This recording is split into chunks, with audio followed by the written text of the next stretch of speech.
Yes, the focus on results in the UK really started in earnest after the election in 2010 when we had a confirmation that our budget would keep increasing to get to 0.7. And that's a target we've had for a very long time. And the prospect of getting there was very exciting and motivating for us, but it also generated a lot of criticism among some people in the UK. And in order to maintain our credibility, in order to justify the increase in resources, we had to be absolutely clear in showing what we were going to achieve and convincing everyone that the quality of what we were doing was going to be high. So that really made us focus on results. We introduced a results framework. We made sure that everything that we did was transparent in our program and project design and approval. It was absolutely critical that we told everyone what it is that we were going to achieve. We couldn't rely on general statements. We had to be quite specific about what we were going to do. And we had to be able to monitor our performance against the promises and commitments that we'd made. So we checked whether or not we were achieving the results we set out to achieve. And we took action when we weren't. We would work on the quality if it wasn't delivering the results, and if necessary, cancel programs and shift resources so that we could achieve the results that we wanted.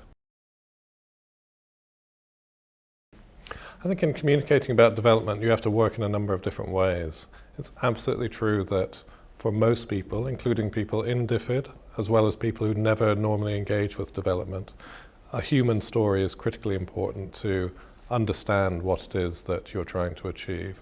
So rather than an account of a particular disease and the vectors of that disease, talking about the impact on an individual or a family or a community can bring the issue to life. On the other hand, it's also important to have good evidence so that you get the right policies and approaches to issues. So we've invested a lot in evidence and research. We spend a lot of money on research. I won't give the figure because I want to talk about results more than figures.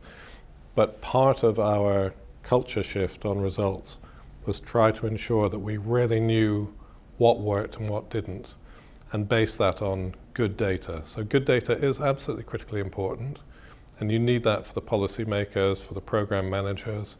You need it for the development community that oversees our work, for the Independent Commission on Aid Impact, for Parliament, for journalists, for development professionals.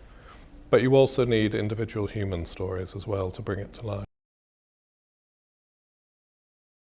Yes, I mean, we learned a lot in designing our system from others. So we borrowed very heavily from work that others had done. The format of our results framework with the 4 levels. 1, the overall goals that you're trying to achieve, which lots of people are contributing to. 2nd, the specific contribution that DFID will make. Below that, the organizational effectiveness of DFID, and finally the operational effectiveness, our portfolio management, etc. That framework is very widely used in the development community. We borrowed it from others, and it's got a lot of buy-in from around the system.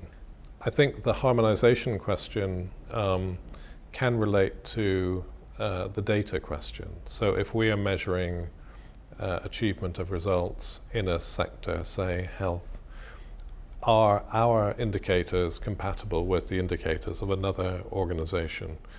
If not, could they be made compatible so that together we could get better overall data for what we're doing and what we're achieving? And I think that on that question we certainly try to learn from others, and I think the professional communities in each sector talk to each other a lot and try to learn from each other, and on the whole I think that's working.